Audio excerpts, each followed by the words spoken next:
ఏ పత్రిక అయినా ప్రజల పక్షాన నిలబడాలి, ప్రజల పక్షాన పోరాడే ప్రయత్నం చేయాలి, ఉన్న వాస్తవాలను ప్రజలకు తెలియజేసే ప్రయత్నం చేయాలి. కానీ ఇక్కడ సాక్షి పత్రిక అనే ఒక పత్రిక వాస్తవానికి ఇది అవినీతి పత్రిక. దేశ చరిత్రలోనే ప్రపంచ చరిత్రలోనే రూపాయి పెట్టుబడి పెట్టకుండా ఇంత పెద్ద సాక్షిని జగన్మోహన్ రెడ్డి ఎలా నిర్మించాడో సిబిఐని ఈడీని అడిగితే చెప్తుంది. ఈ సాక్షిలో జగన్మోహన్ రెడ్డి వాటా లేనే లేదు, అన్నీ కూడా బయట నుంచి వచ్చి పెట్టుబడిలే. సో ఎలా వచ్చినాయి అనేది మళ్ళీ అదంతా వేరే కథ, దాన్ని పక్కన పెడదాం. ఈరోజు సాక్షి జగన్మోహన్ రెడ్డి అధికారంలో ఉన్నప్పుడు రాష్ట్రంలో ఎన్ని అరాచకాలు జరిగినా బయట ప్రచురించదు. జగన్మోహన్ రెడ్డి అధికారం నుంచి దిగపోతే రాష్ట్రంలో చీమ చిట్టుకుమన్నా దాన్ని ప్రచురిస్తుంది. సరే, ఉన్న వాస్తవాలను ప్రచురించితే కాదు అని మనం అంటలా, అది పత్రికా విలువ అంటేనే ఉన్న వాస్తవాలను ప్రచురించాలా, అది తప్ప ఒప్పు అనేది తర్వాత సంగతి. కానీ ఇక్కడ సాక్షి ప్రభుత్వం మీద విషం చెమ్మటమే ఒక పనిగా పెట్టుకుంది. ఎప్పుడైతే చంద్రబాబు గారు ముఖ్యమంత్రిగా గెలిచారో ఆ రోజు నుంచి ఈవీఎంల మీద అనుమానం అని అసలు మొదలుపెట్టింది. అంటే ప్రజా నిర్ణయానికి కూడా ఈవీఎంల మీద నెట్టే ప్రయత్నం చేసింది. ఆ రోజు నుంచి ఈ రోజుకి ప్రభుత్వం మీద విషం చిమ్ముతూనే ఉన్నారు, ఇంకా చిమ్ముతూనే ఉన్నారు, ఇంకా చిమ్ముతారు కూడా. వాస్తవానికి సాక్షిలో రాసే ప్రతి కథనం కూడా ఒక అసత్య కథనమే. అంతెందుకు, జగన్మోహన్ రెడ్డి అసెంబ్లీ సాక్షిగా ఒప్పుకున్నాడు. ఏమని? సాక్షిలో అబద్ధం రాశారు అధ్యక్ష, తెలియక పొరపాటు రాశారని చెప్పి గతంలో ఒకనొక సందర్భంలో ఒప్పుకున్నాడు. కానీ ఈ ఒక్క మాట మాత్రం 100కు 100 పాళ్ళు నిజం. సాక్షిలో రాసేవన్నీ కూడా అబద్ధాలే. భారతీరెడ్డి ఎప్పుడో మొన్న సాక్షికి సంబంధించిన ఏదో ఒక ఫంక్షన్లో సాక్షి చాలా విలువలతో ఉంటుంది, ఒక వార్తను రాసేటప్పుడు 1కి 100 సార్లు ఫ్యాక్ట్ చెక్ చేసుకుంటుంది, అసత్యాలను ప్రచురించడమే మాకు తెలియదని చెప్పి ఆవిడ మాట్లాడితే సోషల్ మీడియాలో అదే పెద్ద జోక్గా చెప్పుకున్నారు అందరూ.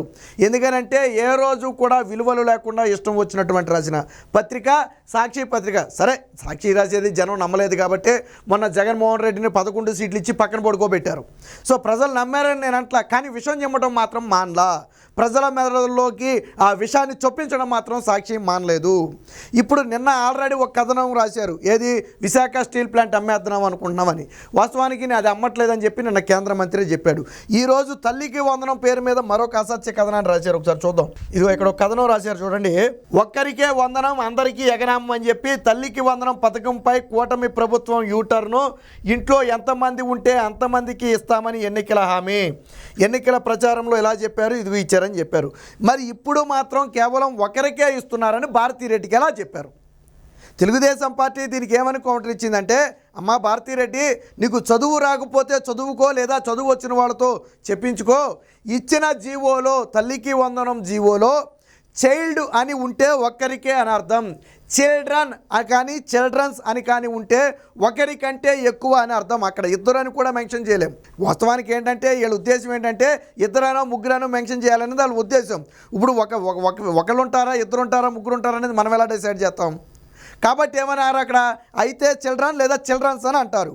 సో దాని అర్థాన్ని వీళ్ళు మార్చేసి అక్కడ తల్లి అని ఉంది కాబట్టి వాస్తవానికి ఒక తల్లికి ఉన్నటువంటి పిల్లలు ఎంతమంది అయితే అంతమంది అనేది దాని అసలు అర్థం. కానీ దాని అర్థాన్ని మార్చేసి వాస్తవానికి చదువుకున్న వాళ్ళకి అర్థమైంది, వాళ్ళు ఎవరు మాట్లాడాల. మరి భారతీరెడ్డి లాంటి వాళ్ళు ఎక్కడ పెద్ద స్కూల్లో చదివారో మనకైతే తెలియదు, కానీ లేదా సాక్షిలో పనిచేసి ఎడిటర్లు ఎక్కడ చదివారో మనకైతే తెలియదు. కానీ వాళ్ళు ఈరోజు నిన్న ఉదయం నుంచి కూడా దీని మీద ఒక తీవ్ర విష ప్రచారం చేస్తున్నారు. పోనీ తెలుగుదేశం పార్టీ క్లారిటీ ఇచ్చింది కదా, సరే మీరు అర్థం చేసి తప్పే అర్థం, లేదా ఇచ్చిందే తప్పు, కాసేపు పక్కన పెడదాం. తెలుగుదేశం పార్టీ చాలా స్పష్టంగా చెప్పింది, ఎంతమంది పిల్లలు ఉన్నా అంతమందికి మేము పథకం ఇస్తాం అని చెప్పింది కదా. మరి చెప్పిన తరువాత కూడా నువ్వు ఈ నీచమైన కథనం రాశావంటే నీకు సిగ్గు శరం ఉందా భారతీరెడ్డి? నేను అడుగుతున్నా, తెలుగుదేశం ప్రభుత్వం లేదా ఇప్పుడు ఉన్నటువంటి కూటమి ప్రభుత్వం క్లారిటీ ఇచ్చింది, ఒకరికి కాదు అది తప్పు, మీరు అర్థం చేసుకోవడంలో పొరపడ్డారు. చిల్డ్రన్ లేదా చిల్డ్రన్స్ అంటే ఒకరికంటే ఎక్కువ, ఒక తల్లికి ఎంతమంది పిల్లలు ఉంటే అంతమంది అని చాలా స్పష్టంగా క్లారిటీ ఇచ్చింది కదా. నిన్న మధ్యాహ్నమే క్లారిటీ ఇచ్చింది కదా. మరి క్లారిటీ ఇచ్చిన తర్వాత కూడా నువ్వు ఎందుకు ఈ కథనం రాశావు? ముందు నువ్వు పొరపడ్డావు, ఓకే పక్కన పెట్టు. క్లారిటీ ఇచ్చిన తర్వాత కూడా ఈ కథనం ఎందుకు రాశావు? అంటే నువ్వు విషయం చెమ్మటం కదా. రేపొద్దున ఎంతమందికి ఉంటే అంతమంది పిల్లలకు చంద్రబాబు గారు తల్లికి వందనం ఇస్తారు. నువ్వు తల ఎక్కడ పెట్టుకుంటావని నేను అడుగుతున్నా. నువ్వు తల ఎక్కడ పెట్టుకుంటావు? రేపొద్దున పిల్లలకి ఇస్తారు, ఈ కథనం రాసి నువ్వు తల ఎక్కడ పెట్టుకుంటావు? సమాధానం చెప్పగలవా నువ్వు? ఎందుకు ఈ దిగజారుడు బతుకు? ఎందుకు ఇంత దిగజారిపోయి ఇంత నీచంగా బ్రతకాల్సిన అవసరం ఏముంది? పైగా ఏం రాశారో చూడండి. స్కూల్కి వెళ్లే ప్రతి విద్యార్థికి 15,000 చొప్పున జమ చేస్తామని మేనిఫెస్టోలో ప్రకటన. జీవో నెంబర్ 29లో మాత్రం ఒక తల్లికి మాత్రమే తల్లికి వందనమని, అంటే ఓన్లీ వన్ మదర్ అని రాశారు. ఎక్కడైనా ఇచ్చిన జీవోలో నేను కూడా చూసా, ఇచ్చిన జీవోలో వన్ మదర్ వన్ చిల్డ్రన్ అని ఎక్కడైనా రాశారా? ఎక్కడైనా రాశారా? మరి నువ్వు ఒక్కరికి అనే పదాన్ని ఎలా పెట్టావు? ఒక్కరు అని నువ్వు పెట్టాలి అంటే వన్ అని వాళ్ళు మెన్షన్ చేసుంటే నువ్వు ఒక్కరికైనా ఇక్కడ రాయటంలో తప్పు లేదు. అక్కడ వన్ అనే పదాన్ని అసలు ఆ జీవోలోనే ఎక్కడ మెన్షన్ చేయలేదు కదా. మరి నువ్వెలా రాసావు? ఇక్కడ ఒక్కరికే అని రాసావు అంటే జీవోలో ఉన్నది ఒకటి, నువ్వు సాక్షిలో రాసేది ఒకటి. నీకంటే ఇంగ్లీష్ రాకపోవచ్చు, నీ సాక్షిలో పనిచేసే గుమాస్తాలకి ఇంగ్లీష్ రాకపోవచ్చు, ప్రపంచానికి ఇంగ్లీష్ రాదా? పోనీ సాధారణ ప్రజలకు ఇంగ్లీషే రాదు, వదిలే. తెలుగుదేశం పార్టీ క్లారిటీ ఇచ్చింది కదా, ఎంతమంది ఉంటే అంతమందికి మేము పథకం ఇస్తాం, అందులో ఎటువంటి సందేహం వద్దు, ఇలాంటి విషయ ప్రచారాలు నమ్మకండి అని క్లారిటీ ఇచ్చిన తర్వాత అయినా నువ్వు వెనక్కి తగ్గాలి కదా. తగ్గావా? తగ్గలేదు. 1 కోటి మంది పిల్లలను నిలువునా మోసం చేస్తున్న సీఎం జగన్. గట్టిగా మాట్లాడుకుంటే భారతిరెడ్డి వీడియో ఎతికంగా దొరకలేదు, లేకపోతే ప్లే చేసి చూపించండి, నేను కుదిరితే ప్లే చేసి చూపిస్తా. గతంలో భారతిరెడ్డి ఏం చెప్పింది? అమ్మ మీకు ఎంతమంది పిల్లలు? ఒకళ్ళుంటే 15,000, ఇద్దరుంటే 30,000, జగనన్న మీకు డబ్బులు ఇస్తాడు అని 2019 ఎన్నికల సమయంలో చెప్పిందా లేదా? మీరు సోషల్ మీడియాలోకి వెళ్ళి చూడండి, దొరికేస్తే యూట్యూబ్లోకి వెళ్ళి చూడండి. భారతిరెడ్డి కామెంట్స్ అను అమ్మఒడి అని చెప్పి ఒక కొట్టండి, వచ్చేస్తుంది మీకు. చెప్పింది కదా. మరి నువ్వు ఎంతమందికి ఇచ్చావు జగన్మోహన్ రెడ్డి? మరి అంటే 1 కోటి మందికి నువ్వు ఇవ్వలేదు కదా. నువ్వు ఇద్దరికి ఇస్తానని చెప్పి నీ భార్య చెప్పింది స్వయంగా, కానీ నువ్వు మాత్రం ఒకరికే ఇచ్చావు. మరి వెన్నుపోటు పొడిచింది ఎవరు? 5 ఏళ్ల పాటు అమ్మఒడిలో వెన్నుపోటు పొడిచి మోసం చేసింది నువ్వా కాదా? ఈరోజు తెలుగుదేశం చాలా స్పష్టంగా మేనిఫెస్టోలో చెప్పింది, చెప్పినట్టుగానే మేము అందరికి ఇస్తామని చెప్పింది. నీకు ఒకవేళ 3 పిల్లలు ఉంటే 3 పిల్లలకు కూడా ఇస్తామని చెప్పింది. సాధారణంగా 2 పిల్లలు ఈ రోజుల్లో అందరికీ లేదు, 3 పిల్లలు ఉంటే ఎస్ 3 పిల్లలకి అమ్మఒడి ఇస్తాం చాలా స్పష్టంగా చెప్పింది.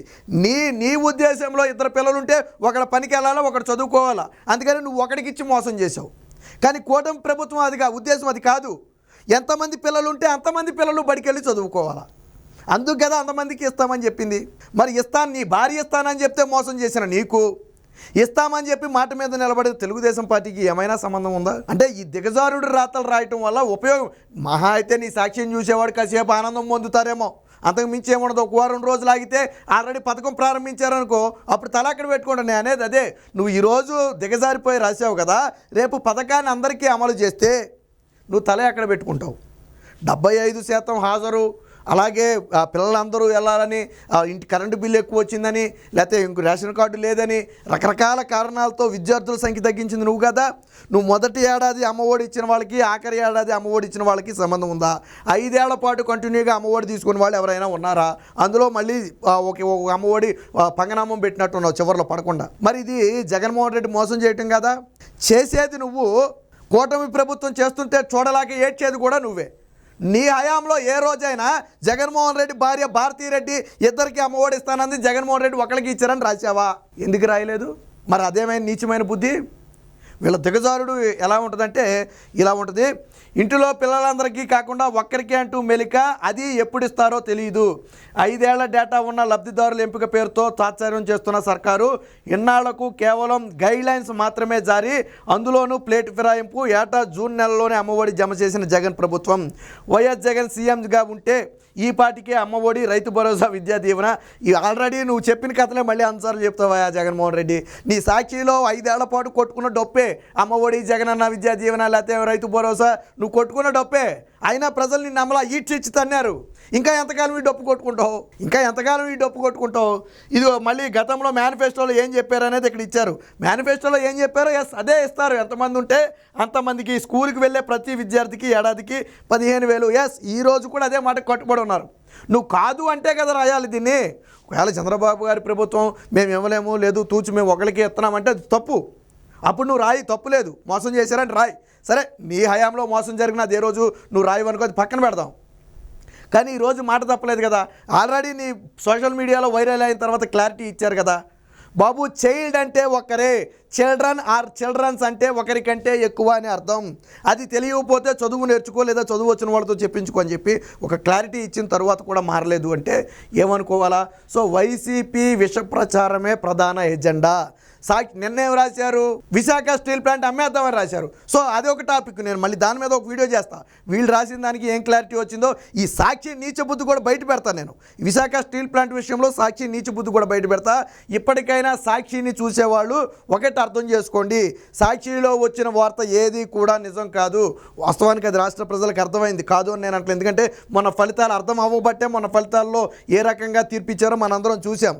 కానీ సాక్షి మాత్రం విషం చిమ్మటం, ప్రజల మెదడుల్లోకి విషాన్ని ఎక్కించడంలో మొదటి వరుసలో ఉంటుంది. 2019లో ఎన్నికల ముందు చేసింది అదే, మళ్ళీ ఇప్పుడు అదే చేయాలని ప్రయత్నం చేస్తుంది. ప్రజలు మాత్రం అప్రమత్తంగా ఉండండి.